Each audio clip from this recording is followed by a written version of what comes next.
Good evening. I will now call this meeting to order. Our first order of business is to adopt the agenda for tonight's meeting. Commissioners, is there a motion to adopt the final agenda? So moved. A motion and a second. All those in favor? Aye. Opposed? Thank you. The motion carries. Our next order of business is to adopt the minutes from our September 17th, 2024 Planning Commission meeting. Commissioners, is there a motion to approve the minutes?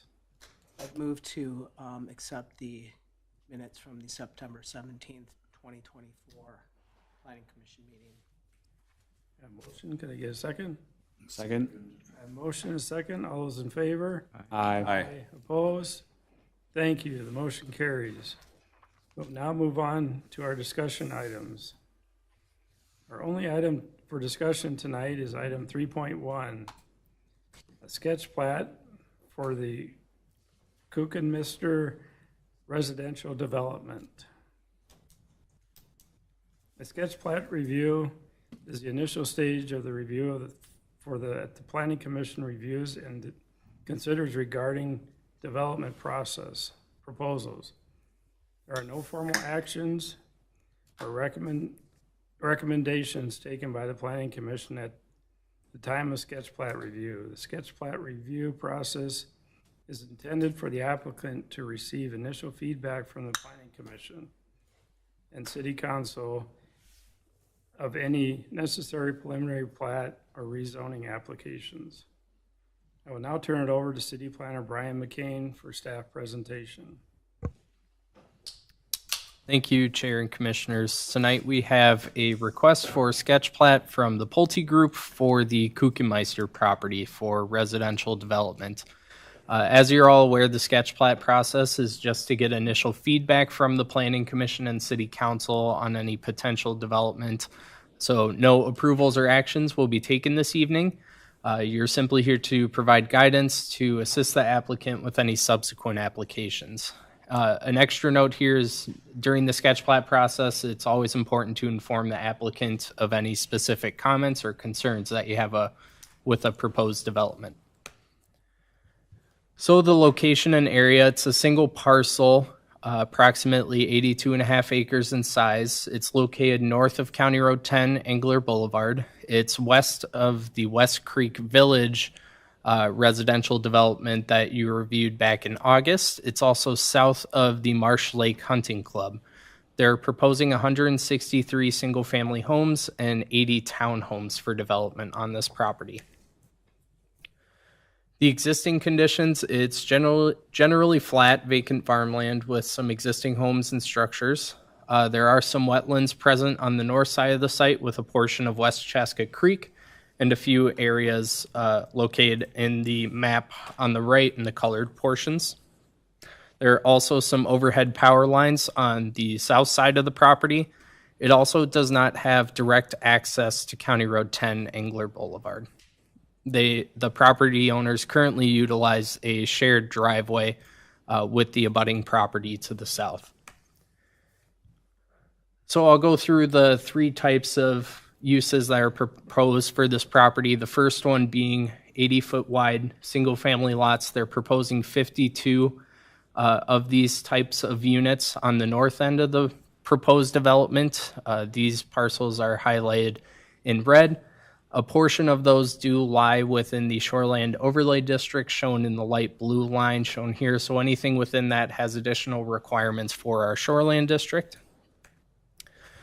Then moving south, they have 111 70-foot wide lots proposed. These are the blue lots shown here.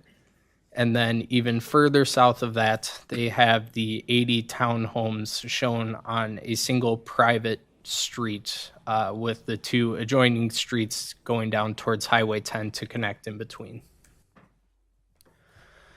If they were to move forward with preliminary plat, they would have to apply for annexation and rezoning. As you're all aware, this property is in Laketown Township, which requires an annexation.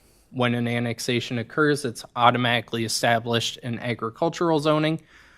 To develop this property, They would need to rezone to the appropriate zoning designations. They're proposing a planned unit development with underlying R1 low density for the single family, and then standard R3 high density residential for the townhomes.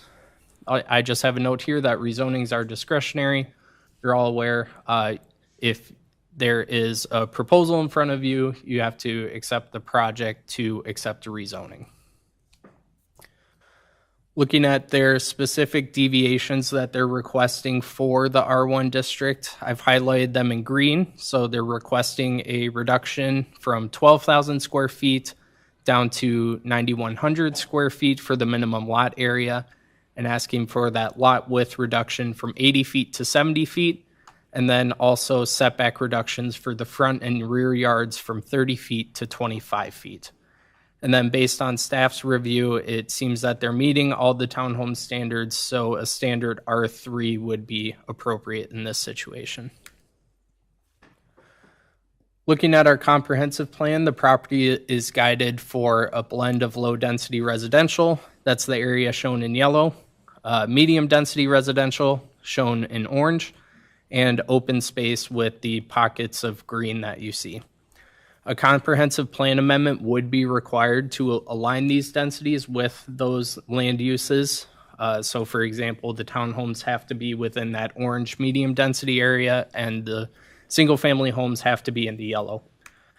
So just to put into perspective what that looks like, you can see that they don't line up 100% here. This is the guidance that we've been given from the Metropolitan Council. So all of the townhomes need to be located in orange, and then all the single family homes need to be located in the yellow.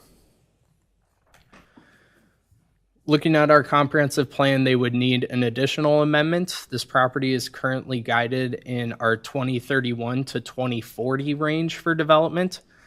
We're not quite to that decade yet, so that would require changing that designation in our growth phasing map.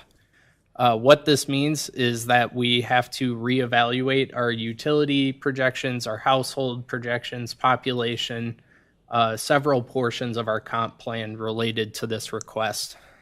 To do this, that would require extra outsourcing to figure out these projections and apply for the correct amendment to the Metropolitan Council.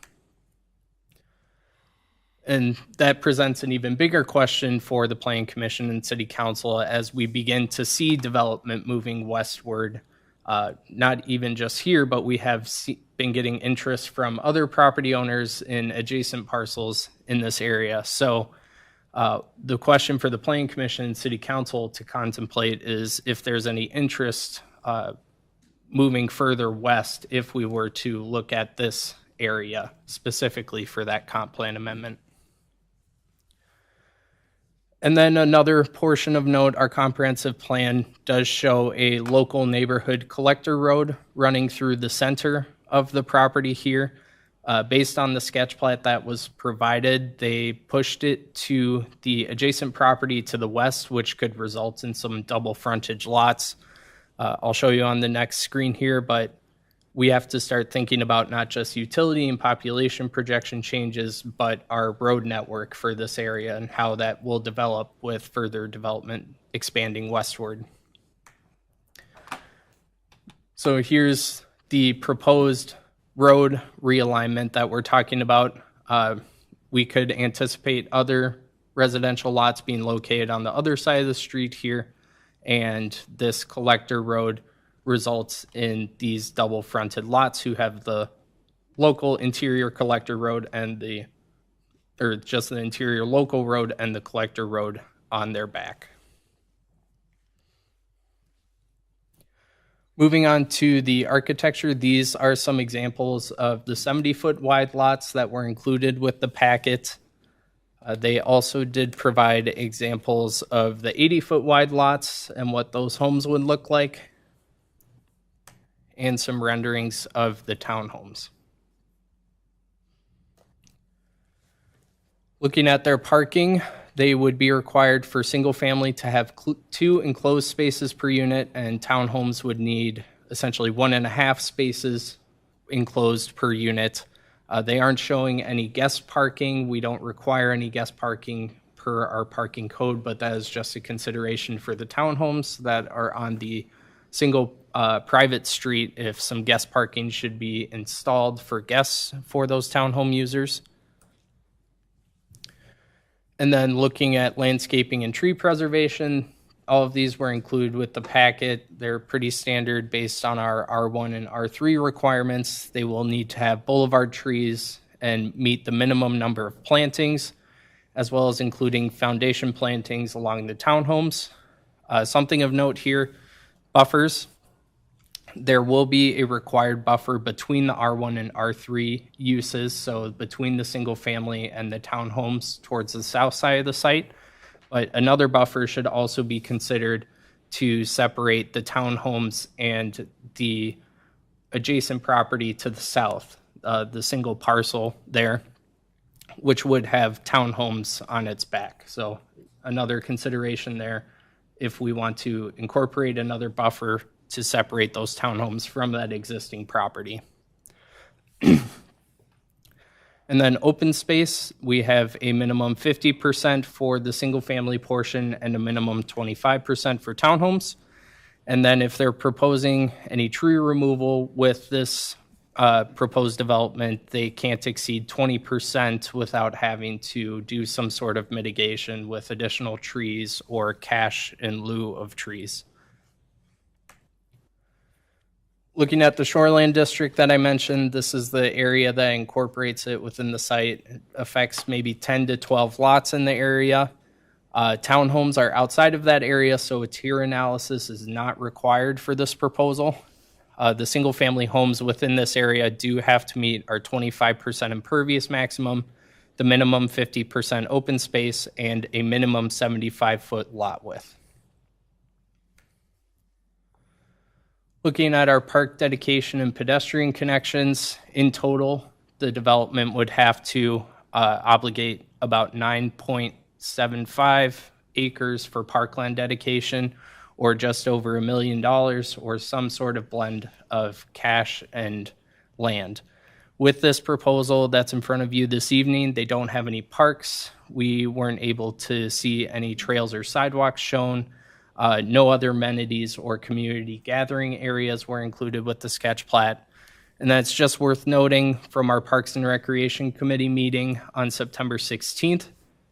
They discussed this proposal and noted that the closest park would be the Marsh Hollow Park, which is approximately a half-mile away from this development. So anyone looking to use a public park within this development, if it were developed as shown today, would need to walk approximately a half-mile to access the closest public park. The Parks and Rec Committee did end up recommending an inclusion of the trail and sidewalks, as well as a combination of park areas and cash fee as their dedication. And then I will pass it over to Kara. Thanks. And I am going to try to not call you mayor. Chair and members of the commission.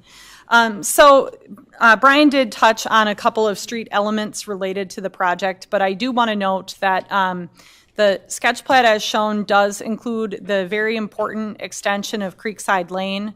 So Creekside Lane, which we've been constructing from Highway 11 as development progresses to the west, is a key neighborhood collector.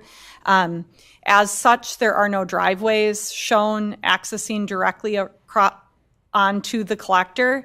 And, you know, part of that is that we want to have a street grid system that allows for the movement of traffic, not necessarily with kids playing in driveways. It helps control speeds. It helps provide safety. So these local neighborhood collectors are important. The other critical one that Brian mentioned is Red Fox Drive that is shown here. So I don't have an aerial handy, but to orient yourself, Red Fox Drive is the roadway that runs past Victoria Elementary. So right now that's been constructed out to Marsh Lake Road, but in the city's long-range plan, Red Fox will connect to County Road 10 to the south. So that's a pretty critical north-south connection point for the city. from both a snow removal perspective, so snow operations, emergency response times. We spent quite a bit of time on both Creekside Lane and the Red Fox Collector when the last comprehensive plan was completed. So Brian highlighted in the comp plan, that alignment for Red Fox is just shown on as a line on a piece of paper. But if we start to consider development, if the council and the planning commission are interested in accelerating to look at land outside of the 2030 boundary, which this parcel would include, we would want to really start to refine the alignment for Red Fox.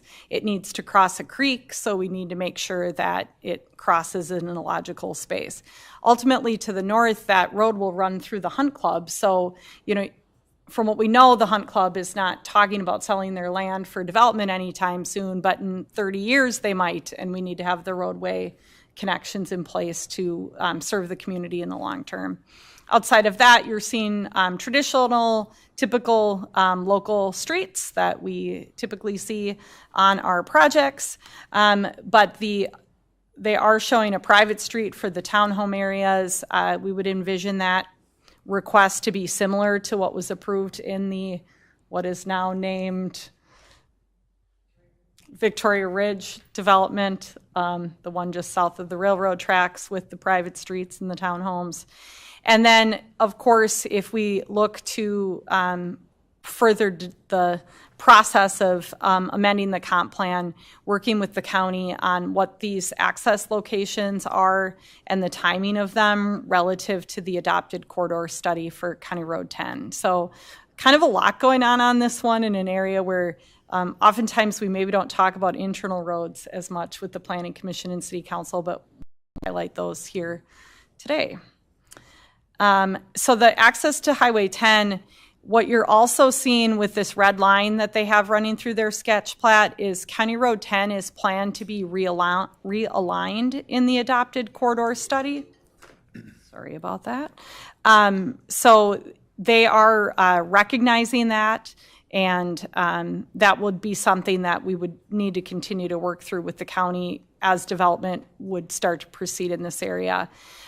We did send the sketch plat to Carver County. They noted that a traffic impact analysis would be required, and then also highlighted that there aren't the timing of improvements to County Road 10 through this location are a little bit up in the air. We talked about it with the Victoria Ridge development and the sketch plat for the Bovee property. There are planned improvements at the intersection of 10 and 11 in 2028. So would need to coordinate the timing of access to the roads with those improvements. Grading and stormwater management, this one's, I guess I'm going to say easy. It is located in Carver County WMO, which would include any wetland impact mitigation. And so standard stuff for City of Victoria projects that Pulte is, of course, familiar with. So site utilities. So Creekside Lane, the roadway extension that I'm going to just go back over to here, that we talked about, sanitary sewer and water to serve this area need to come through Creekside Lane.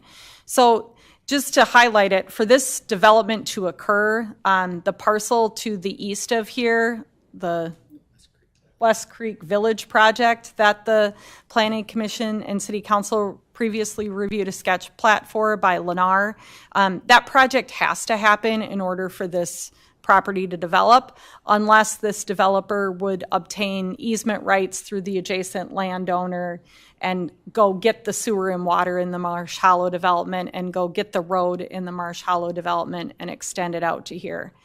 But that sanitary sewer extension, we'll talk about that first. And I'm gonna, sorry, I'm just gonna jump all around here, make everybody dizzy. The sanitary sewer line that's coming through Creekside needs to serve all of this area in the lighter purple.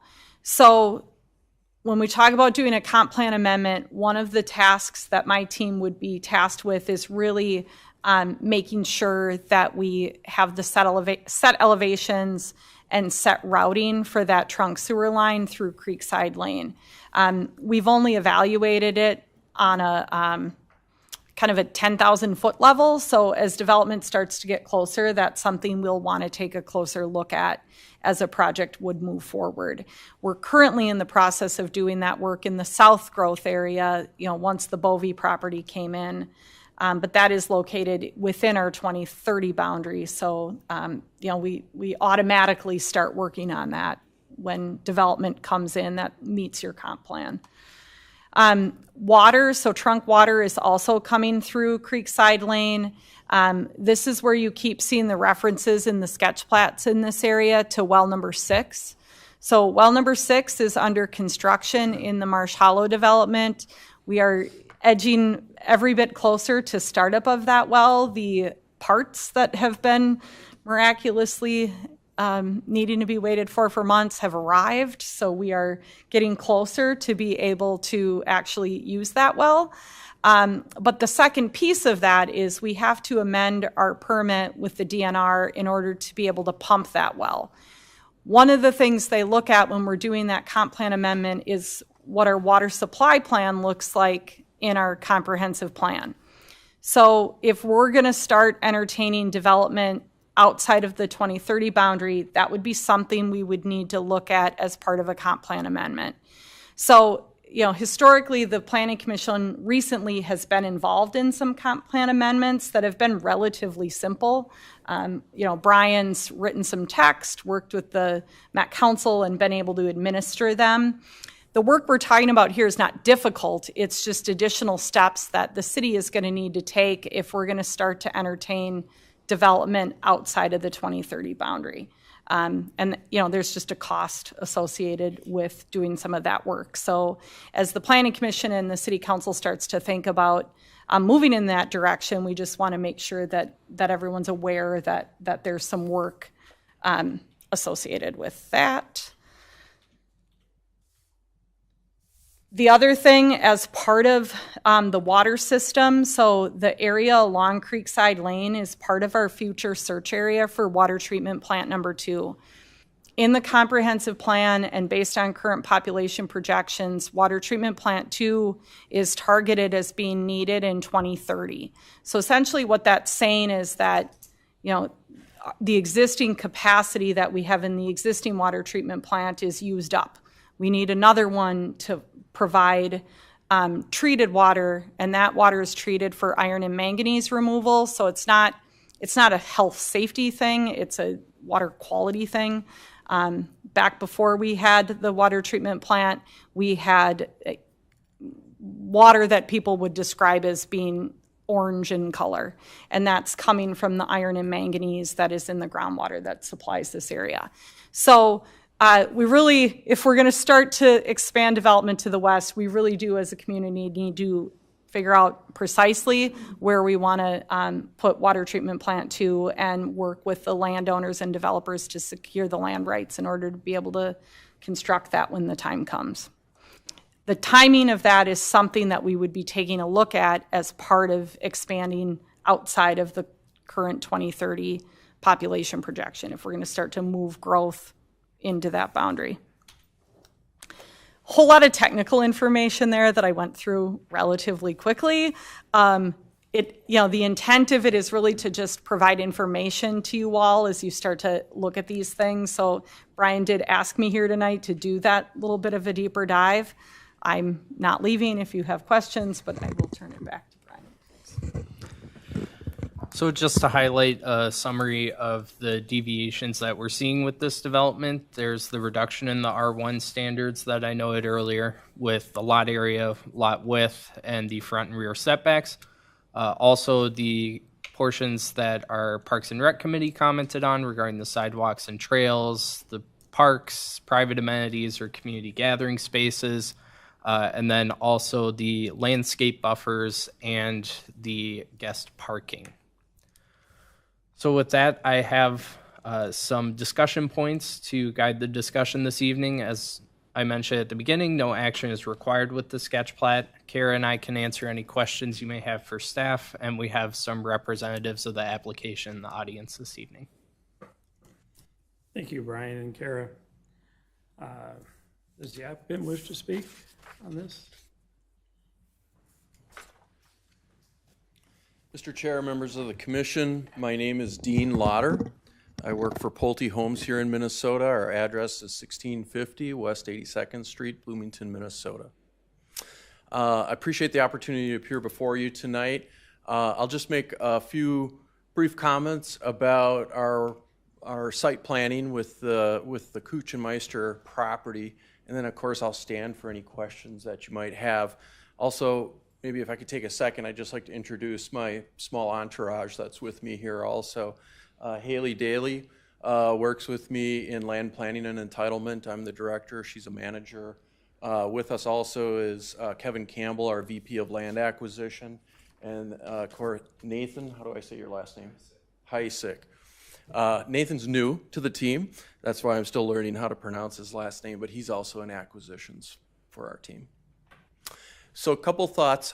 We received a very comprehensive staff review letter on our plan, which we appreciate very much earlier in the process, because of course that helps us in informing our decisions on what we can do to try to make our application stronger. And of course, we're trying to thread the needle on a variety of issues here. Of course, we're looking at 3 different home styles, if you will, multiple variations of each. As Brian pointed out, we have the shoreland area to the north that touches some of those 80-foot lots. We've already started working on iterations of this plan that are a bit different than what you're seeing tonight. We didn't bring them forward only because there's a lot of different moving parts to this, but all I can tell you is that any changes that we're already contemplating would bring our concept plan into more alignment with your codes and your regulations. So for example, the shoreland area, we're gonna meet, of course, the 25% max impervious surface. We're making those lots wider, bigger, deeper to make sure that we do that. Originally, we did not have a public through street in our townhome area. That was a comment that we saw with staff, and so we're trying to play around with complying with making that a public road, changing the curvature of some of those interior streets to try to address the traffic calming wishes is also part of something that we're looking at doing as well. So it's not going to be substantially different than what you're looking at tonight, but we're trying to play around with some of those comments so that we can make the plan stronger and make it more compliant with your rules. So Mr. Chair, I would just yield the floor back to you and ask if you have any questions of me. All right, thank you. I will now open the floor for the Planning Commission to discuss. Any questions? Comments? I'll start with just like, I don't know who to direct this to, one or both of you, but it seems like timing is a big thing here, right? Like there's a lot of developments. So again, I don't know which to direct this to. Like, is the intent to like get this developed ASAP? Or are you guys looking to start your planning now so that like you can fit into the scheme as these guys are working through their, you know, utilities and everything? Again, I don't know who to direct this to. Sure. Mr. Chair, if I may respond to Sure. the commissioner's question. So I think, you know, ideally, timing is always an issue on all of our projects, right? And it seems like it's typically against us. Ideally, what we'd like to be able to do is move through our land planning process, our entitlements process with the city, of course, with certain conditions being a part of that. And we acknowledge that, we understand, you know, there's a staging comp plan amendment that's necessary. So we're interacting, or going to have to interact with the Met Council on getting, you know, a couple different comp plan amendments.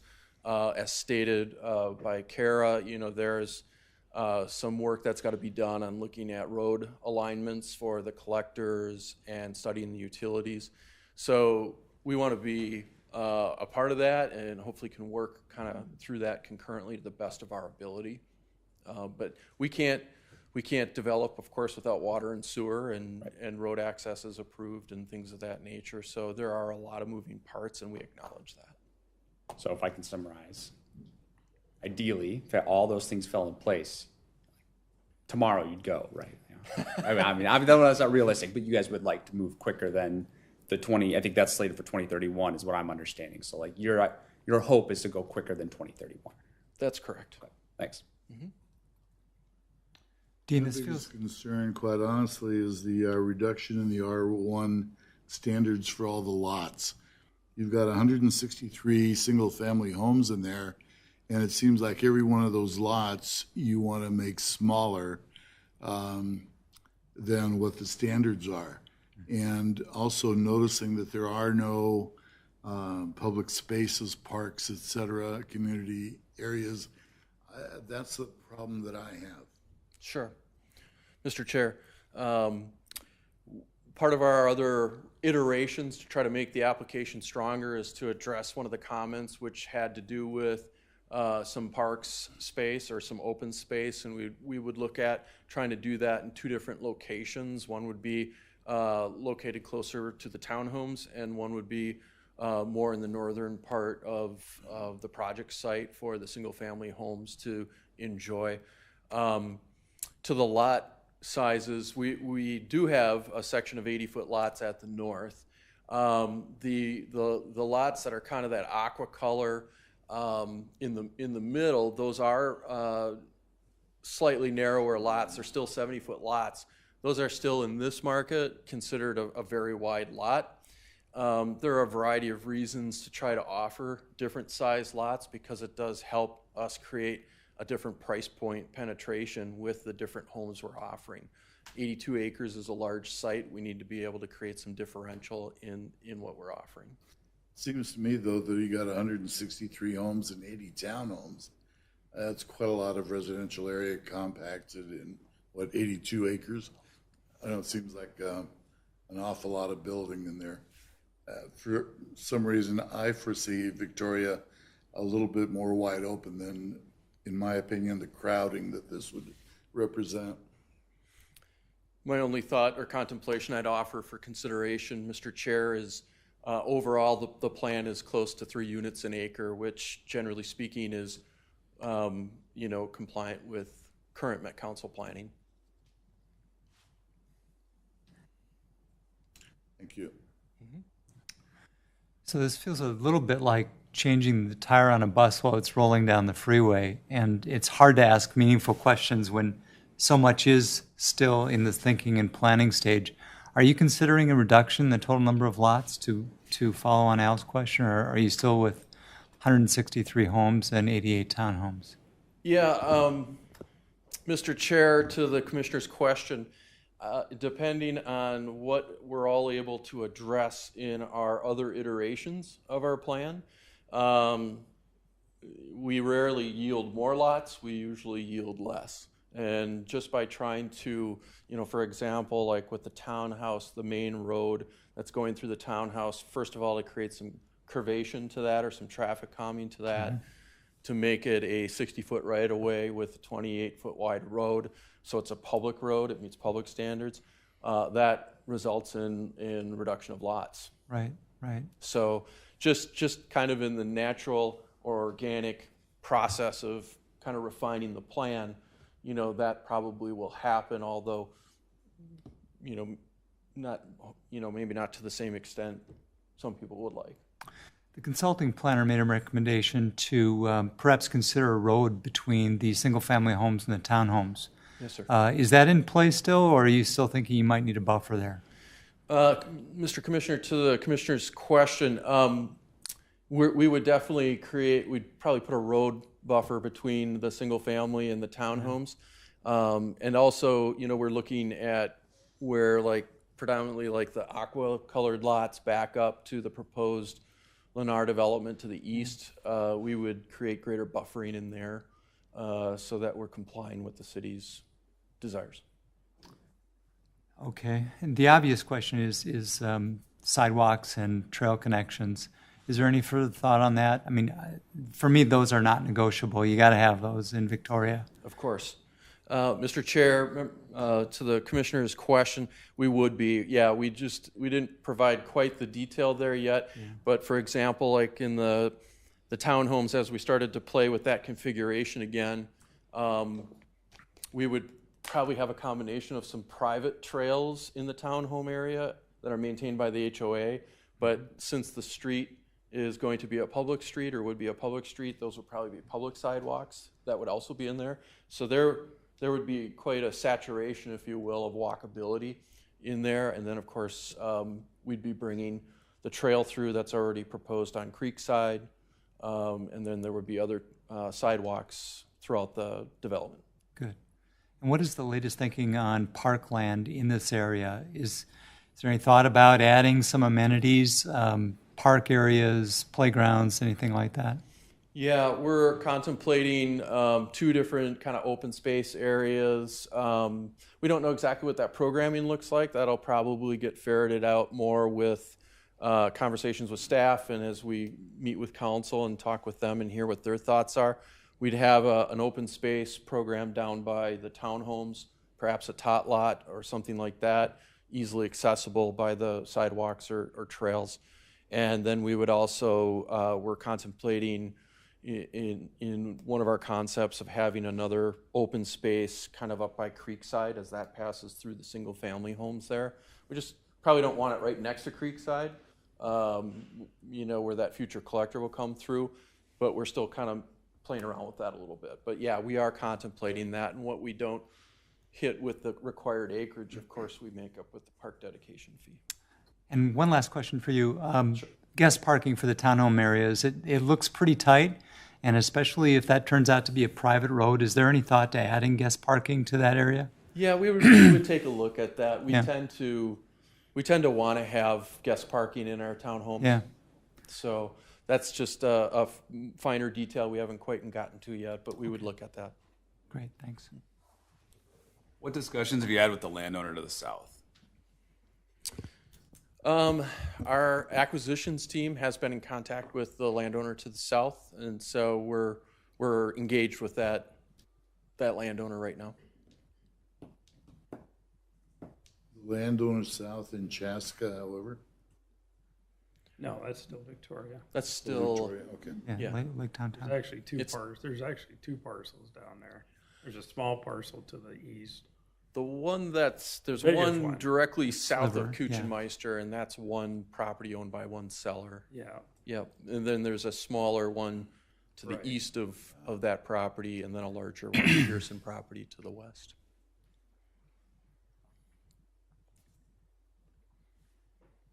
Quick question maybe for Brian. I guess can you go back to like the access road thing?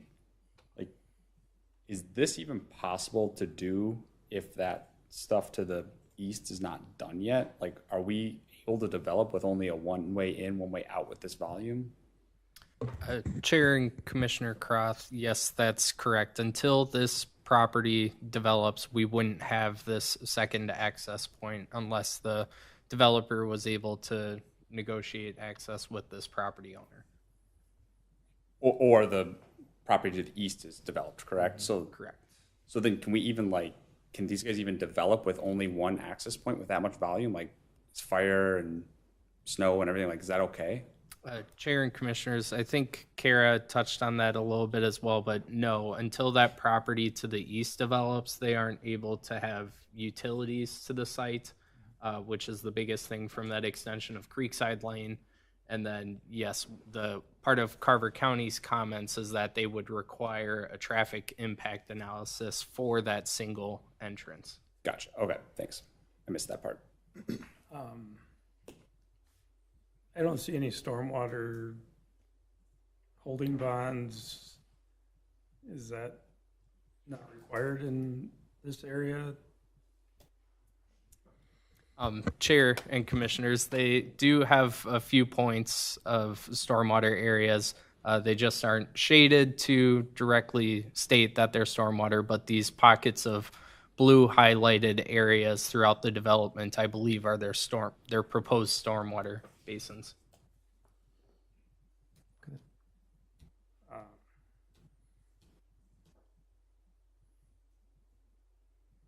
I'm not in love with this thing, to be honest. I really don't like it. I'd like to see what you have done different.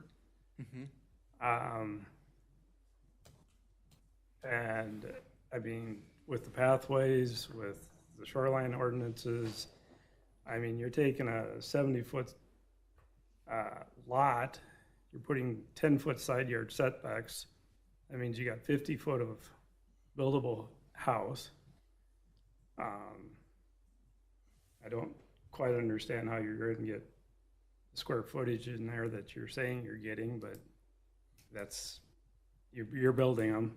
I'd like to see where you're building these somewhere else in the city, or, you know, in the, because I mean, you got to be putting them up Lakeville, Farmington, wherever you're at. I mean, it'd be interesting just to see what the style of house is, and with the parade open, go look at them. Sure. But I think it needs a lot of work, especially to get the sidewalks with a 30-foot front yard setback, and this number of lots. I just don't see how you can do it. But my personal opinion is we're trying to figure out how to do this in an area that isn't slated till 2030. And for us to even commit staff to do it just for this partial, it's like we need to assess the whole 2031, 2040 population issue, which is just a lot of work and time on city staff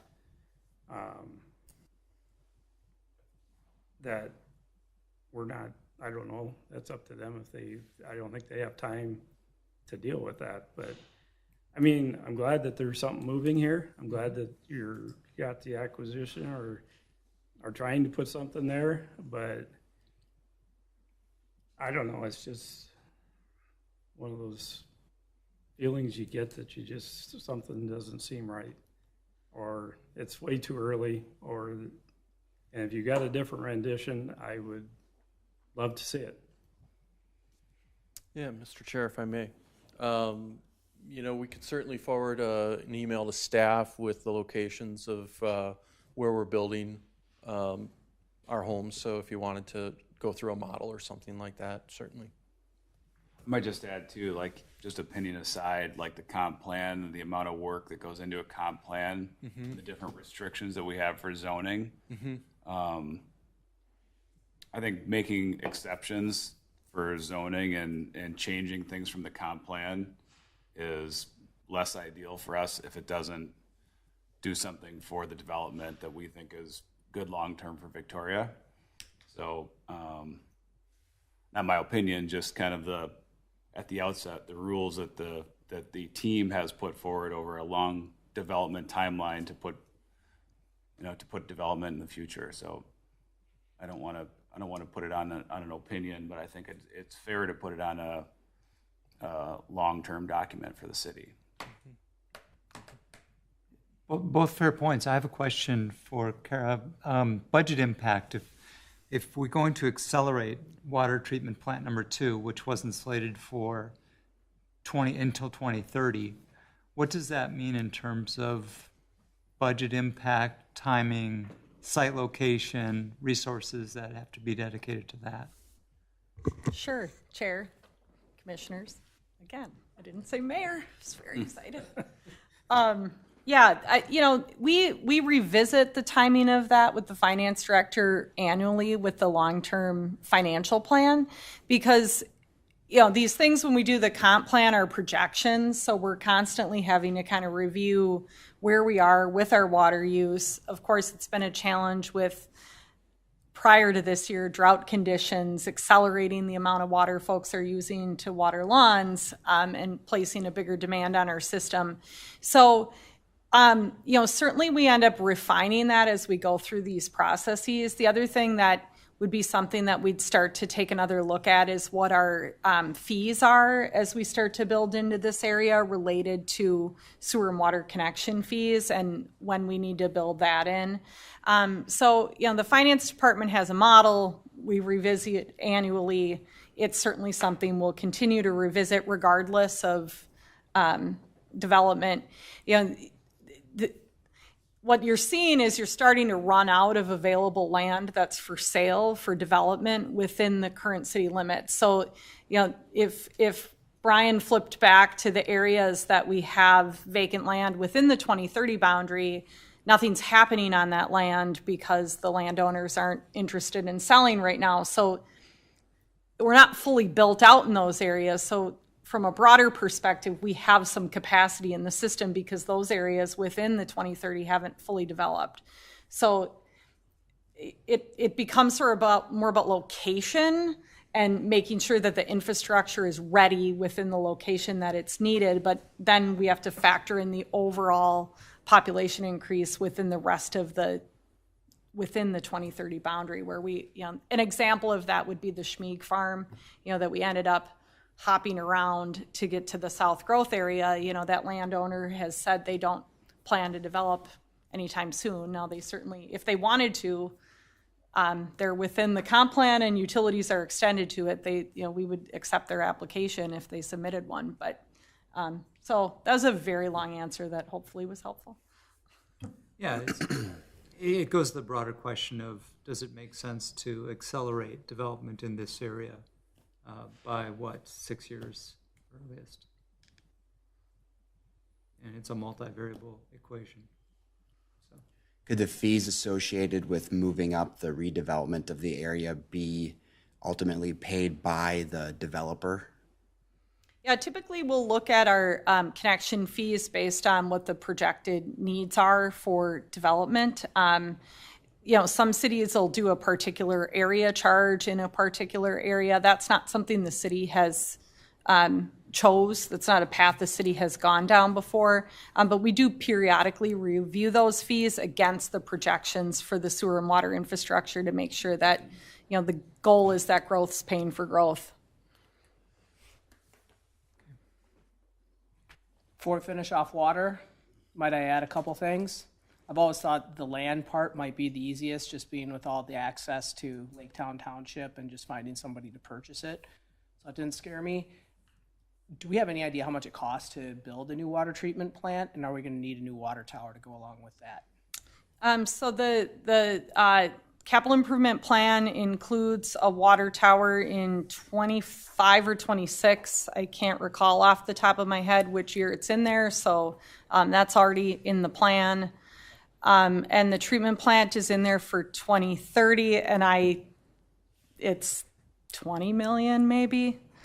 Might be more. I haven't looked at the number in the last couple weeks. So Trish is working on those projections right now. We do update the utility funds. Once she's moved past the general fund budget, then she moves on to the utility funds. So we incorporate that into the system annually. Thank you. Just things to think about. And then just a few things, Dean, if you will. I look at it and the feeling I get similar to some others. Maybe it's about 5 years too early, maybe 3. These guys hit on private roads and public roads. They hit on parks.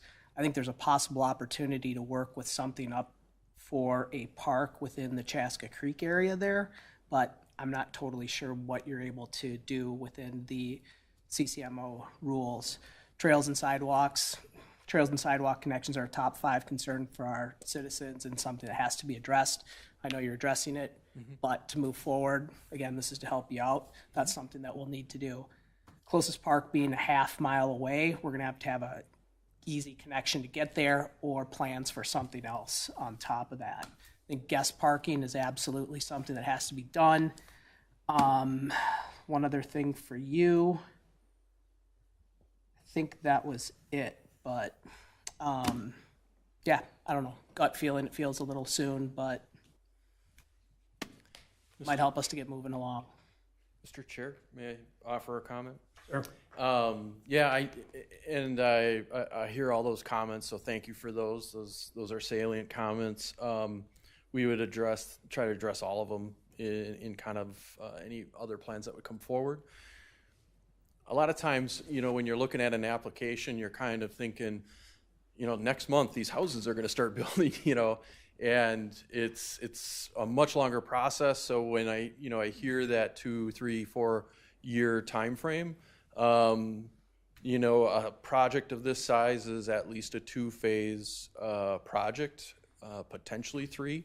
And so, if we were successful with moving through with entitlements, if we were able to access the utilities that we need, development of the site would be the following year from the approvals, and then model homes would be constructed, and then homes would start getting sold. So you are already looking at 2-3 years out before any kind of real activities taking place. And then, of course, like I said, it's at least a 2-phase project. So it wouldn't happen overnight by any means. It would probably fall approximately within the time frame that you're thinking of. Yeah, thank you. You saw my last one on here was how are you going to phase this? And I was thinking it's going to be at least 3 different phases based on how it was built, but maybe you can do it in 2. My other questions are for you guys, really, when it comes down to it. Because I have nothing else better to do. I watched the last city council meeting and had a chance to learn a little bit more about Imagine 2050 and the reduction of lot sizes in order to get approval for sewer, sanitary, water, and all that kind of stuff. You guys are laughing because why not? How would these size lots fit within those restrictions that are coming down from the Met Council? Chair and Commissioner Pedersen and all our other planning commissioners, if you do watch the meeting from City Council last week, you'll know that part of the Met Council's Imagine 2050 plan is requiring a minimum 4 units per acre for a community such as ours. For this proposal, I think the total density comes out to about 3.42 units per acre, I think was in their narrative. So this would not meet the intent of the 2050 Imagine plan in terms of density. So they still wouldn't have enough density. Correct. And a lot of our thoughts are it's too dense. Yeah. Okay. Just wanted to make sure I was on that. So this proposal is closer to what you would want. It would not probably marry up with the 2050 plan that's coming down the pipe. Correct. How elaborate is a bridge for Red Fox going over the Chaska Creek? And who's going to build that? So essentially our creek crossing for Creekside Lane is a box culvert. So there might be 2. I'm looking around as if any of you in the room other than me would know how many. That's something I'm supposed to remember, but I'm getting old. So it's typically what we did in that situation, we have either 1 large culvert or 2 small culverts underneath the road that are sized to handle the flow. But that's why it's going to be so important for us to look at where best to cross the creek, because we don't want to set up a situation where we would need a bridge down the road where we wouldn't be able to use large culverts. So we really need to do some additional evaluation of the creek through there. A quick look, it does look like they targeted a narrow part of the creek for crossing. I expect their engineer probably took a look at that. But that would be something that would be part of what we would want to evaluate in more detail, is where the most cost-effective place is to cross. And that's for Red Fox, not Creekside, right? Correct, but Creekside also crosses Chaska Creek. It does. In Marsh Hollow.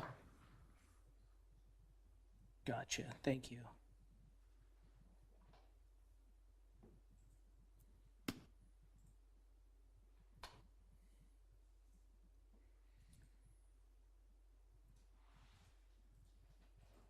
I guess my only other thought on Red Fox was, is there a way to kick it further to the west with some other sort of land acquisition or not?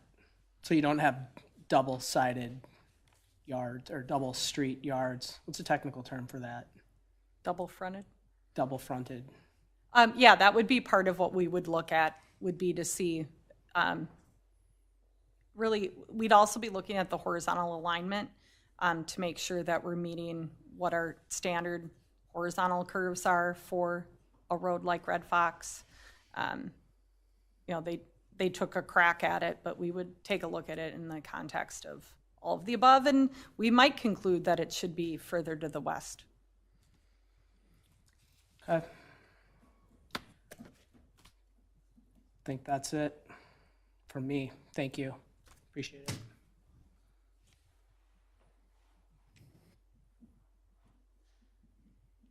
Any other questions? Not here, thank you. Thank you, commissioners. Hearing no more discussion. This request does not require a formal motion. So that concludes our discussion items for this evening. Moving on to miscellaneous section of our agenda. Chair and Commissioners, only update that I have for you this evening is that there is some new art in the council chambers. Claudia, our city clerk, left little slips of paper, which might be new to some of our new commissioners. We collect votes on our favorites from our boards, commissions, city council, as well as residents and staff. So if you wouldn't mind taking a look at the art after the meeting this evening and giving me your votes so I can pass them along, that would be great. All right, thank you. Commissioners, do you have any miscellaneous or items? I have one quick request. Through our cannabis discussions that we had last couple meetings, we've been talking about ordinances that we'd like to see enacted within the city of Victoria. And I was hoping we could get Travis or whoever's heading that up to try to see if they can find some similar communities in other states that have had cannabis for a longer period of time and ask them which ordinances they felt were worthwhile, which ones they should have done or enacted, and which ones anything they would have done differently is basically what I was saying. So anyway, just came up in a few discussions I've had in the past couple weeks. I thought I would publicly ask. Sure. Thank you.